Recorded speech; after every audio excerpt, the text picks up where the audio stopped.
नहीं होता था, पर इंद्र ने जब घोड़ा चुराया उसी दिन से पाखंड का स्वरूप बना करके इंद्र आया और घोड़ा चुरा करके ले गया।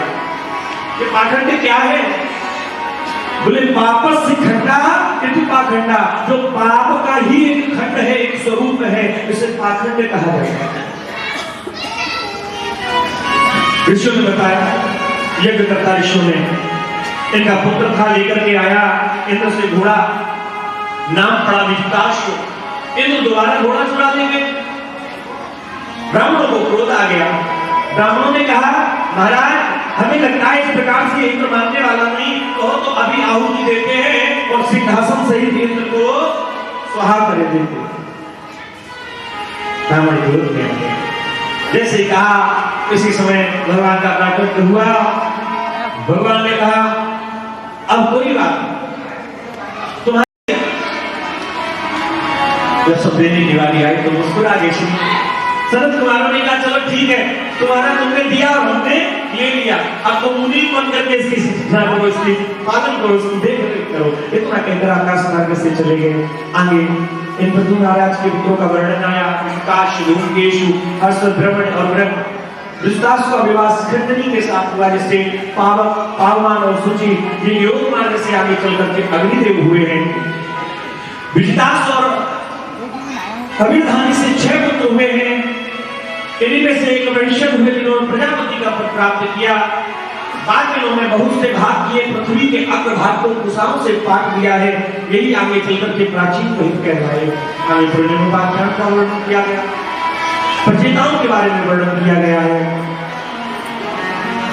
प्रचेता भगवान विष्णु को वरदान प्राप्त हुआ। प्रचेताओं को नारद जी ने परम पद के लिए उपदेश किया। ये प्राचीन महित के ही 10 पुत्र हैं। इन्होंने हरि और हर भगवान विष्णु और शंकर को अपनी तपस्या से प्रसन्न किया। वृक्षों की एक पुत्री थी जिसका नाम था मारिशा। मारिशा के साथ में विवाह करके दक्ष जैसे शक्तिशाली पुत्र को जन्म दिया।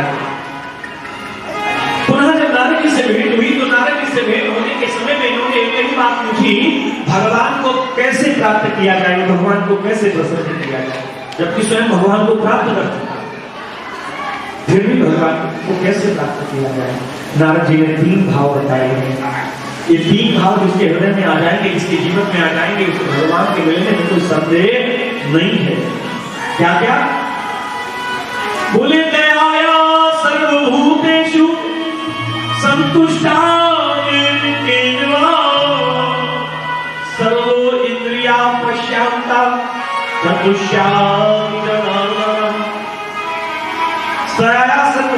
सब में दया का भाव।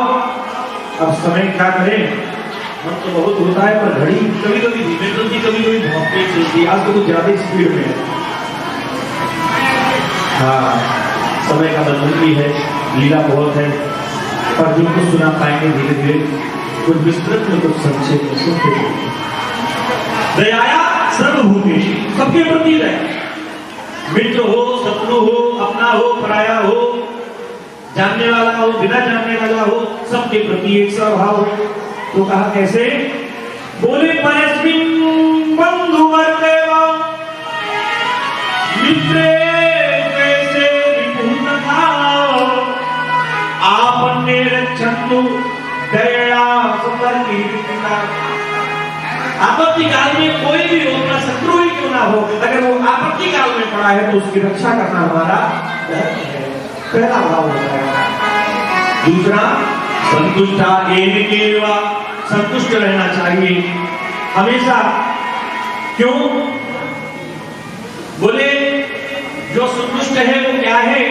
तो वादरित्री, बोले ही विषयाराम कृष्णा, जिसके अंदर बहुत ज्यादा कृष्णा है, बहुत धन है, पर और पाने की कृष्णा बढ़ती ही जा रही है, बढ़ती ही जा रही है, समझ लेना वही दरिद्री है। और संपन्न कौन है? बोले जिसके पास संतुष्टि है। कि जब आवे संतोष धन तो सब धन धूरी श्याम। जब आवे संतोष धन तो सब धन धूरी श्याम। और तीसरा भाव बताया, तीसरा प्रश्न कहा, सर्वो इंद्रिया पश्यांता, सारी इंद्रियाएं तुम्हारे बस में हो। ऐसा ना हो तुम इंद्रियों के वश में हो जाओ, इसके बारे में बतलाया। आगे प्रियव्रत जी के चरित्र को बताया। प्रियव्रत जी महाराज ने सूर्य के पीछे पीछे 7 परिक्रमा करी, 7 समुद्र 7 पर्वतों का निर्माण हुआ। इनके फलस्वरूप इनके पुत्रों को इनका राज दिया गया। इन्हीं के वंश में आगे चलकर नदी में गिर करके बहने लगा तो पूजा छोड़ करके भागे इसे लेकर के आए। यहाँ तक सब ठीक था, पर गृहस्थी छोड़ करके आए, घर छोड़ कर आए, रानी छोड़ कर आए, बहन छोड़ करके आए, सबकी मोह ममता को काट कर आए और जंगल में भी आकर के चैन नहीं तो हिरण के मुंह में फंस गए। और शास्त्र कहता है अंते मति साधन, जिसका चिंतन करते करते शरीर छूटेगा आपको अगला जन्म वही जाना। वो हिरण का बच्चा जब छोटा सा बड़ा हुआ, एक दिन देखा हिरणों का झुंड निकला है तो मार भी चला गया। बाबा बोलते था कि पीछे दौड़े, हाँ प्रगक्षोना, पैर फिसल गया, पत्थर से सिर टकराया। क्या था और क्या हो गया? जब ये चिंतन करते हैं मेरा तो पुनः मनुष्य का जन्म प्राप्त हुआ। एक ब्राह्मण परिवार में बड़ी पत्नी से 9 बेटे हैं, दूसरी पत्नी से एक बेटा एक बेटी है, जोड़े में हुए, उसमें भरत जी महाराज हुए। अब इन्होंने विचार किया, इसलिए दोनों जन्म की याद है, पर कह रहे अब फंसेंगे नहीं। जो फंस जाते बोले बोलने नहीं फंसना है, इसलिए बोलेंगे ही नहीं। मूर्खों की भांति कार्य करते हैं। गुरु जी ने स्लेट में गायत्री मंत्र लिखो तो जीव लगाएंगे, 4 किलो गायत्री मंत्र। गुरु जी बोली मोटी बुद्धि को है, चाहे मोटे काम में लगाओ, जी पढ़े लो नहीं। सब जानने वाले भरत जी, आपकी बात नाम पड़ा है जड़ भरत, मूर्ख भरत जड़। भाइयों ने फिर खेत रखाने के दे दिया तो सारा खेत खबवा लिया। भाइयों ने भी माता पिता के जाने के बाद घर से बाहर हो गया, जंगल में घूम रहे। बोले वृंदावन के हरियाली की। आप लोग यही रह जाए, यहाँ से इधर उधर चले जाते तो फिर हमारा मन नहीं चला जाता। बातें करना घर पे जाके शाम को भूख गली हो जाती, रोटी खाई हो बातें करी, पर यहाँ थोड़ी देर की बात है। आज एक डाकुओं का सरदार था, मां भद्रकाली से प्रार्थना करी, मां हमारे पुत्र होगा तो बलि चढ़ाऊंगा, बलि चढ़ाऊंगा। वो बलि में चला गया, भरत जी को पकड़ करके मां के सामने ला करके डाला गया। बलि चढ़ाने जा रहे, पर मां से देखा नहीं गया, हमारे प्रकट होकर उन सभी दुष्टों का वध किया है। भरत जी आगे चले। राजा रघुवर सिंधु सौवीर देश का राजा है, पालकी में जा रहा है, कहाँ बीमार पड़ गया है, कहा जाओ मेरे राज से किसी को ढूंढ कर लाओ। पर भरत जी जा रहे थे, पकड़ करके पालकी में लगा दिया। आगे आगे का पालकी ढोने वालों की भैया 4 एक सी हो गई, और इन्हीं का मतलब कैसे चलो जाए, कंधे पे पालकी का फांस ले चलने का। पर चीटी और राजा में कोई फर्क नहीं देखते, जितने प्राण चीटी में उतने प्राण राजा में, तो चीटियों को बचा बचा कर चले। अब एक जगह तो मामला गड़बड़ हो गया, चीटियों की लंबी लाइन रेल के डब्बे की तरह, कंधे से उतारा बांस हाथ में, सोचा अगर पालकी गिर जाएगी तो राजा बनेगा नहीं, थोड़ी दोस्ती बच जाएगी। पर अगर चीटियों पे पैर पड़ गया तो ये सब की सब सुराह हो जाएगी। मार दी छलांग, जैसे छलांग लगाई तो कहीं पालकी कहीं राजा रघुवर पड़ा, बच्चे हुए काम प्राण बचाकर भागे। राजा रघुवर ने तलवार निकाल ली मारने के लिए, गालियां देते हुए आ रहे थे, तलवार निकाल ली। मोटे तुझसे चला नहीं जाता। आज हंसे राजा, कौन मोटा है कौन पतला है, कौन गोरा है कौन काला है, न मैं पैदा होता हूँ न मैं मरता हूँ। आज इनकी ज्ञान हरी बातें सुनी, राजा से कह रहे राजा ये 4 मृत्तिका के संचलनशील कहलाते, और मिट्टी से बनी पालकी में मिट्टी को लेके जाते। क्या है ये पालकी? कहां से उठाने वाले 4 कार कैसे बने? मिट्टी से। पालकी कहां से प्रकट हुई? मिट्टी में से। बैठने वाला राजा काई का बना? बोले मिट्टी से।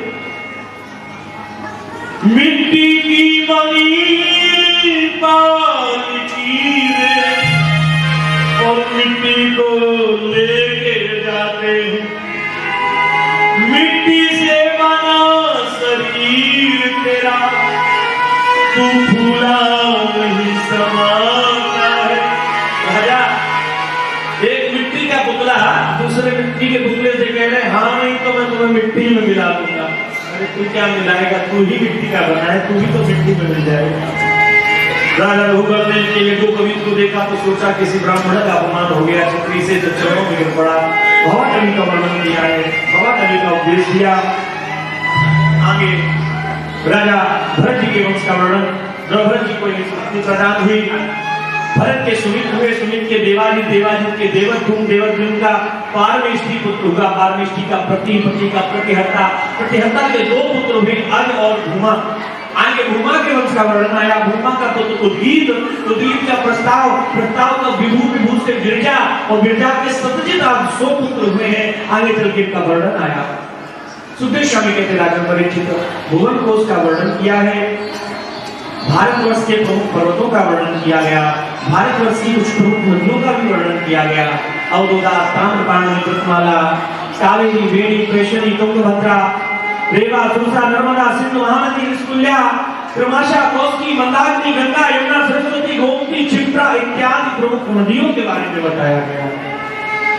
ऊपर के 7 लोग हैं, हमसे ऊपर कितने लोग हैं? तलातल में मैदानों रहता है जिसकी सुरक्षा महादेव स्वयं करते हैं। उसके नीचे है तलातल में मैदानों रहता है, महातल में कद्रू के द्वारा उत्पन्न सर्प निवास करते हैं और सबसे नीचे पाताल है, पाताल में भी सर्प ही निवास करते हैं। पर वो सर्प साधारण सर्प नहीं है, 100 से लगाकर 1000 फुट वाले सर्प वहां निवास करते हैं, जिनका रंग भी सफेद होता है, श्वेत वर्ण। तभी तो कहते हैं सबसे नीचे शेषनाग विराजमान है, तभी तो कहते हैं पृथ्वी का कीर्ति की भगवान नागराज के फल पर टिके हुए। ये स्वयं भगवान अनंत ही विराज रहे हैं शेषनाग के रूप में, भगवान दाऊद दयाल विराज रहे। इसके बाद नरकों की गति का वर्णन बताया। किन किन लोगों को नरकों में जाना पड़ता है? जो अत्याचार करते हैं, जो विचार करते हैं, मांस खाते, तरह तरह के बुरे कार्य करते हैं, उनको नरकों में जाना पड़ता है। 28 प्रकार के नरकों का वर्णन किया गया। ताम्रस, अम्र ताम्रस, रौरव, महारौरव, विपाक, कालसूत्र, अतिश्रावण, सूत्रमुख, अधमुख, कृत्रिम भोजन, पयोद, प्राणरोध, कलाभक्ष, अवीची, सूचित मुख। राम करे नरक के नामे कैसे कठिन कठिन है, सुन के कर। अब खिलाफ पार्टी वाले को नरक में न जाना चाहिए। जब कहा कोई संत अपमान करता है उसे भी नरक में जाना पड़ता है। अब तो राजा परीक्षित करने लगे, उससे भी तो किसी संत का अपमान हो गया, तो भगवान हमें भी नरक में जाना पड़ेगा, या इससे बचने का कोई उपाय है तो बताओ। कथा सुनाने लगे। किसी ने कोई पाप हो गया हो जानबूझ के अनजाने में, और उसे नरक जाने से बचने के लिए क्या उपाय है? गुरुदेव क्या मुझे भी नरक में जाना पड़ेगा? गुरुदेव ने कहा मैं तुम्हें वार्ता सुनाता हूं। कान पूजे दुजापश्चितासी पतिय जामिलो नाम प्राणिष्ट सदाचारो दास्यासन सर्वदूषिता। कानिकुब्ज नगर कन्नौज में एक ब्राह्मण रहता था। सुबह शाम यज्ञ करता था बढ़िया। एक दिन जंगल में लकड़ी लेने के पिता के कहने पर गया। क्या देखा? एक शूद्र वेश्या के साथ में बैठा हुआ वार्तालाप कर रहा है, सुंदर सी वेश्या। उसी समय वर्षा हो गई। वो शूद्र वेश्या को छोड़कर कामासक्त छोड़कर चला गया। इसका मन बिगड़ गया। उस वेश्या को घर लेकर के आ गया। घर वालों ने बाहर भगा दिया। गांव के बाहर कुटिया बना करके घर बना करके रहने लगा। धीरे धीरे उस वेश्या की दूसरी संगति के कारण से इसका ब्रह्मचर्य नष्ट हो गया, इसका ब्राह्मणत्व भी नष्ट हो गया। चोरी करने लगा, मदिरापान करने लगा। धीरे धीरे एक एक करके 9 संतान हो गई। 10वीं संतान गर्भ में है। एक दिन साधु संत घूमते करते आ गए। गांव में हर तरीके के लोग होंगे। किसी ने कहा भैया जो भोजन करा दो। हाँ हाँ महाराज, हमारे यहाँ तो बहुत बड़े भगत हैं। क्या नाम है? बोले भक्तजाम। भक्तजाम चले जाओ। नहीं, सामने सामने रास्ता है, बगीचा पड़ेगा सीधे हाथ पे, उसके वो उसी का ही है। जाओ, वो तो संतों को देखते ही खुश हो जाता है। कर परिहास काहू दुष्ट ने पठाए साधु, आए घर देख बुद्धि आ गई साधु की। द्वार पर जाकर आवाज लगे, भैया कोई हो तो खोलो। वो गर्भवती पत्नी वो वेश्या के जैसे दरवाजा खुला, आज उसकी मधुर बुद्धि का हरण हो गया, सबको के दर्शन का हो। हेलो क्योंकि कभी उसके द्वार पर कोई आता ही नहीं था, अच्छा व्यक्ति तो जाता ही नहीं था। शंख जैसे देखा बुद्धि निर्मल हो गई, पावन हो गई, महाराज क्या करें, क्या सेवा कर सकते हैं।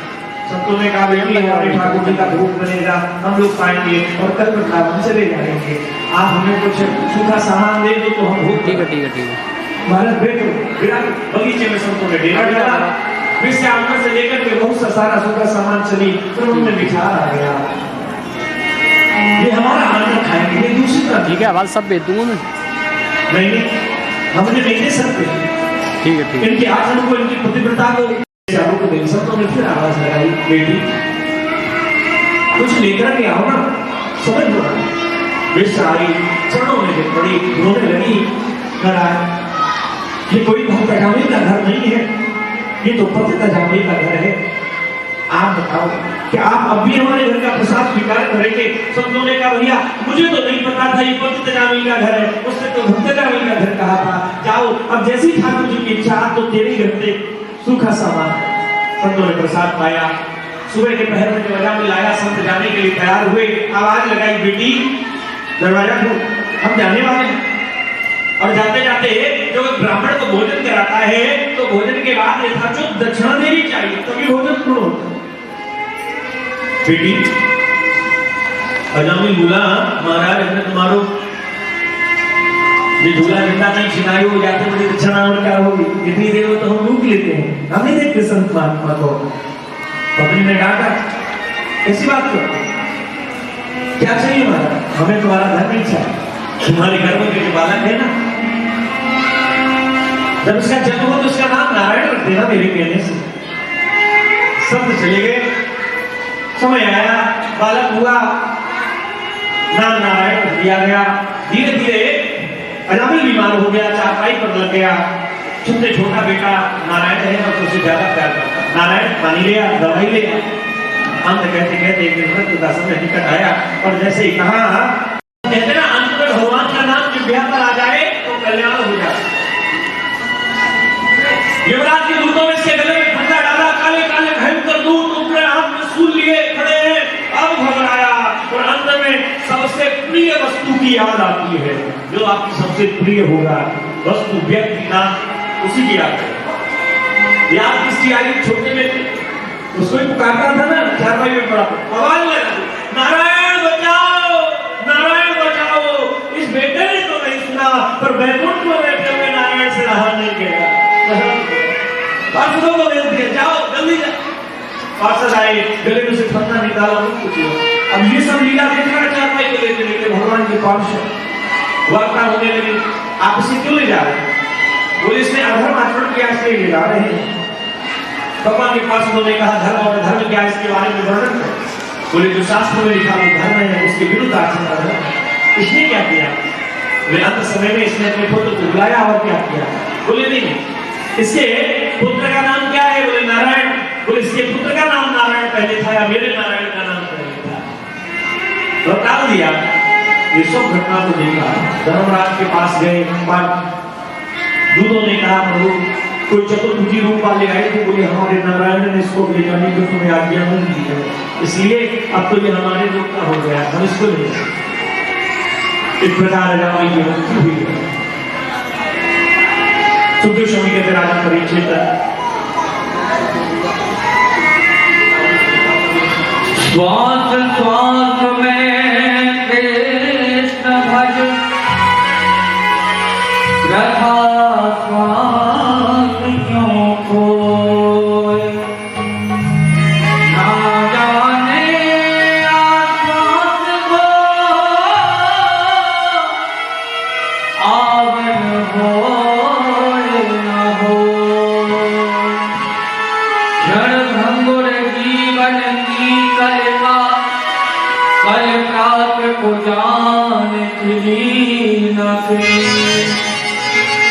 मलया जल की कुछ शीतल मंद समीर प्रात चली न चली कल काल कुठारी लिए फिरता तन नम्र से चोट झली न झली जप ले हरि नाम हरि दसना यह अंत समय में हिली नहीं जाएगा जब यहाँ से कुछ भी न पास होगा वो गज कमल का टुकड़ा तेरा जवाब होगा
दुनिया को त्याग तेरा मरघट में बात होगा, दो गज कफन का टुकड़ा तेरा लिबास होगा, दो गज कफन का टुकड़ा तेरा लिबास होगा।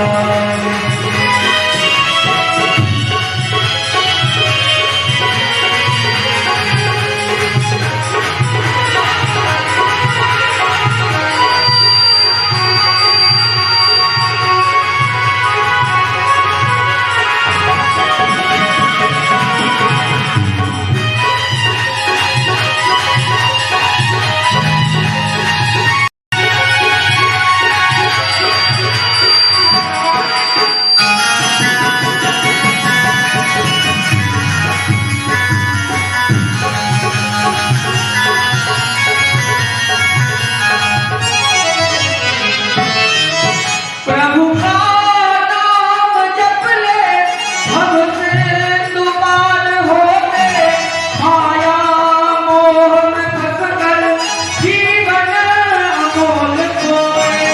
प्रभु का नाम जप ले भक्ति दुबार होते, माया मोह में फंस कर जीवन अमोल खोए।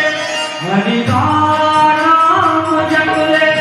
हरि का नाम जप ले तेरा जो पार होगा, दो गज कफन का टुकड़ा तेरा लिबास होगा, दो गज कफन का टुकड़ा तेरा लिबास होगा, दो गज कफन का टुकड़ा तेरा